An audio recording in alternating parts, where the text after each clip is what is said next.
रूस यूक्रेन की जंग में दुनिया ने देखा कि किस तरह से ड्रोन तबाही मचा रहे हैं। रूस ही नहीं बल्कि यूक्रेन भी ड्रोन का खूब इस्तेमाल कर रहा है। ऑपरेशन स्पाइडर वेव के समय भी यूक्रेन ने करीब 100 ड्रोन्स का इस्तेमाल किया था और रूस का सबसे बड़ा नुकसान भी कर दिया था।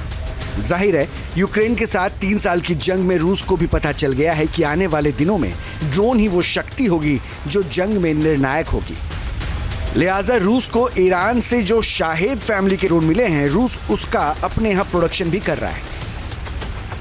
रूस के एक अधिकारी के मुताबिक रूस शाहेद ड्रोन का प्रोडक्शन बढ़ाने पर जोर दे रहा है। फिलहाल रूस हर महीने 2000 शाहेद ड्रोन बना रहा है, लेकिन आने वाले दिनों में इसे 5000 प्रोडक्शन हर महीने करने का टारगेट रखा गया है। बता दें कि मौजूदा समय में अमेरिका के पास सबसे ज्यादा 13000 मिलिट्री ड्रोन्स हैं। दूसरे नंबर पर चीन है जिसके पास 6000 के करीब मिलिट्री ड्रोन्स होने का दावा किया जाता है। तुर्की तीसरे नंबर पर है। जाहिर है रूस दुनिया की महाशक्ति होने का दावा तो करता है, लेकिन इस मामले में ये थोड़ा पीछे है। बहुत हद तक ये सभी भी हैं।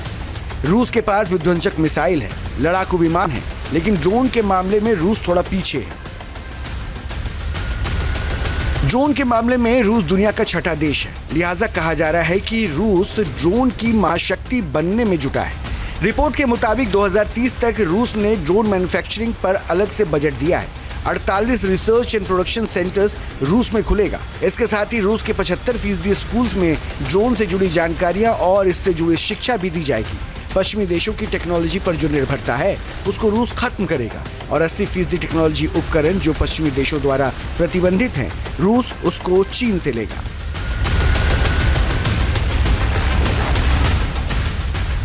जाहिर है अभी तक रूस के पास जो ड्रोन है वो ईरान के कामिकाज़ी ड्रोन है जो यूक्रेन के शहरों में तबाही मचा रहे हैं। ऐसा नहीं है कि केवल ईरान ही रूस के साथ मजबूती के साथ खड़ा है, नॉर्थ कोरिया भी रूस के साथ पूरी ताकत से खड़ा है। नॉर्थ कोरिया ने जंग में अपने 11000 सैनिकों को भी उतार दिया है। इतना ही नहीं, नॉर्थ कोरिया ने रूस को अपनी KN-23 मिसाइल भी दी है। रूस ने 2 दिनों के अंदर यूक्रेन पर जो मिसाइल और ड्रोन हमला किया है उसमें रूस ने नॉर्थ कोरिया की KN-23 मिसाइल भी दागी। दावा किया जा रहा है कि नॉर्थ कोरिया की इस मिसाइल ने यूक्रेन में काफी तबाही मचाई। ऐसा नहीं है कि रूस ने KN-23 मिसाइल का इस्तेमाल पहली बार किया है। पुतिन की सेना ने KN-23 मिसाइल का इस्तेमाल 2024 में भी खूब किया था। नॉर्थ कोरिया की KN-23 मिसाइल रूस को खूब भा रही है। रूस ने यूक्रेन पर इसी साल 60 से ज्यादा KN-23 मिसाइल्स दागी। रूस जिस भी इलाके में मिसाइल से हमला करता है वहां काफी तबाही मचती है। रूस का मिसाइल प्रहार, यूक्रेन में हाहाकार। रूस ने यूक्रेन पर इस्कंदर मिसाइल से हमला किया। रूस ने यूक्रेन पर किंजल मिसाइल से हमला किया। यूक्रेन पर रूस ने मिसाइल्स का मुंह खोल दिया जिसकी वजह से काफी नुकसान भी हुआ। रूस की किंजल मिसाइल दुश्मनों पर 12300 किलोमीटर प्रति घंटे की रफ्तार से हमला करती है। इसके साथ ही ये 2000 किलोमीटर तक हमला करने में भी सक्षम है।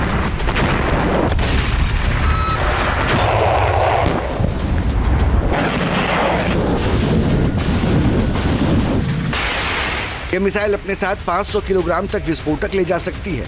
रूस ने इस मिसाइल को भी यूक्रेन पर दागा था। बताया जा रहा है कि रूस ने इस मिसाइल को MiG-31 के लड़ाकू विमान से हमला किया था।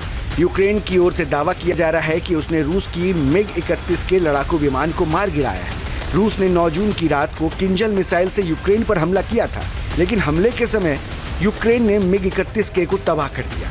ये यूक्रेन की बड़ी कामयाबी मानी जा रही है। यूक्रेन के खिलाफ रूस ने जिस तरह से अग्रेसिव अप्रोच अपनाया हुआ है, जिस तरह से यूक्रेन पर मिसाइल्स का प्रहार हो रहा है, उसको देखते हुए यूक्रेन के पैट्रियट डिफेंस सिस्टम को यूक्रेन में तैनात किया गया है। बताया भी जा रहा है कि पैट्रियट डिफेंस सिस्टम ने किंजल मिसाइल को इंटरसेप्ट किया। जाहिर है पैट्रियट ने यूक्रेन में तबाही को कम किया, लेकिन पुतिन के तेवर अभी भी सख्त है। रूस के पास ऑरेशनिक मिसाइल भी है। उसकी रेंज में यूक्रेन समेत 16 यूरोपीय देशों के 44 NATO बेस है। इतना ही नहीं, रूस के पास परमाणु ऊर्जा से चलने वाली स्काईफॉल मिसाइल्स भी हैं जो लगभग अनिश्चित समय तक अंतरिक्ष में रह सकती हैं। वहीं से इसको ऑपरेट किया जा सकता है। जब भी रूस का डिफेंस कमांड इसे हमले का आदेश देगा, ये मिसाइल तुरंत ही निर्धारित लक्ष्य पर परमाणु हमला कर सकती है। रूस को अपनी इस मिसाइल पर काफी नाज है रूस के पास S-500 जैसा मिसाइल डिफेंस सिस्टम मौजूद है और इसके बारे में दावा किया जाता है कि वो हाइपरसोनिक मिसाइल्स को रास्ते में ही मार सकता है। रूस के पास मिसाइल्स का जखीरा है जिसकी पहुंच नाटो के 44 बेस तक है और रूस के जखीरे में ऐसी मिसाइल्स हैं जिनसे बचना मुश्किल है। अब हम आपको बताते हैं कि पुतिन के जो 4 हथियार कौन से हैं जो तबाही के लिए तैयार हैं। अब ये 4 अब आपको हथियार दिखा रहे हैं, number 1, number 2, number 3, number 4। Number 1 पर है RS-28 सरमट, नंबर 2 पर है एवनगार्ड मिसाइल, नंबर 3 पर है टोपोल M मिसाइल और नंबर 4 पर है यार्स मिसाइल। ये वो मिसाइल्स हैं जो पुतिन के सबसे घातक हथियारों में से एक माने जाते हैं। वैसे R-28 सरमट मिसाइल जो है ये एवनगार्ड मिसाइल है और टोपोल M मिसाइल या यार्स मिसाइल, ये सारे मिसाइल्स तबाही मचाने के लिए सक्षम हैं और ये परमाणु मिसाइल है। ये परमाणु मिसाइल है रूस के RS-28 सरमट जो है जिसकी स्पीड 25,000 किलोमीटर प्रति घंटा है। यानी ये सरमट जो आप मिसाइल देख रहे हैं नंबर 1 पे जिसके बारे में हमने बताया, इसकी स्पीड 25,000 किलोमीटर प्रति घंटा है और इसकी ऑपरेशनल रेंज 18,000 किलोमीटर है और एक बार में 10 परमाणु वॉरहेड को कैरी कर, वॉरहेड जो है 10 परमाणु कैरी कर सकता है। इसके बाद जो हमने दूसरी मिसाइल आपको बताई नंबर 2 पर एवनगार्ड मिसाइल, रूस की ये एवनगार्ड मिसाइल 33,076 किलोमीटर प्रति घंटे की रफ्तार से चल सकती है और ऑपरेशनल रेंज जो है 6,000 किलोमीटर तक है और इसमें भी 6 परमाणु वॉरहेड तैयार किए गए, यानी 6 परमाणु बम इसके वॉरहेड में आएंगे। अब आइए टोपोल M मिसाइल को बताते हैं। इसकी स्पीड 24,696 किलोमीटर प्रति घंटा है और इसकी ऑपरेशनल रेंज लगभग 10,000 किलोमीटर है और इसके वॉरहेड में 1 परमाणु बम आएगा। ये रूस के परमाणु मिसाइल्स के बारे में जानकारी। इसमें टोपोल M मिसाइल को आपने जाना, लेकिन अब चौथी जो मिसाइल हमने कहा था ना, पुतिन के वो 4 हथियार जो तबाही मचाने को हैं तैयार, उसमें फिर ये चौथा मिसाइल है यार्स मिसाइल। इसकी स्पीड 33,300 किलोमीटर प्रति घंटा है और इसका ऑपरेशनल रेंज 12,000 किलोमीटर है और इसके वॉरहेड में 6 परमाणु बम रह सकते हैं, 6 परमाणु बम इस पर लोड हो सकते हैं। रूस को अगर नॉर्थ कोरिया, चीन और ईरान जैसे देशों का सपोर्ट है तो यूक्रेन को भी नाटो के देश सपोर्ट कर रहे हैं। यूक्रेन के पास F-16 जैसे लड़ाकू विमान है। अमेरिका का ये बाहुबली आसमान का शाहकार है। दावा किया जा रहा है कि रूस और यूक्रेन जंग में अमेरिका के इस बाहुबली को भी बड़ी कामयाबी हासिल हुई है। F-16 विमान ने रूस के Su-35 लड़ाकू विमान को ध्वस्त किया। इतना ही नहीं, रूस के लड़ाकू विमान को गिराने में स्वीडन के एवॉक्स सिस्टम ने भी मदद की। पुतिन के तेवर से यूक्रेन ही नहीं, नाटो देश भी डरे हुए हैं।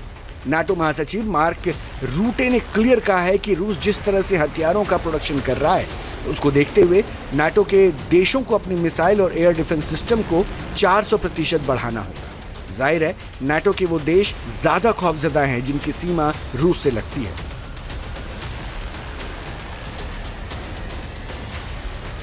क्योंकि अगर यूक्रेन को पुतिन ने काबू में कर लिया तो नाटो के यूरोपीय देशों पर खतरा बढ़ जाएगा, जिसको नाटो के देश अच्छी तरह से जानते हैं। लिहाजा पुतिन के खिलाफ नाटो काफी एक्टिव है, लेकिन इतनी घेराबंदी के बावजूद भी ना तो पुतिन के तेवर कम हो रहे हैं, ना ही उनकी तुरीन में हथियारों की कमी हो रही है।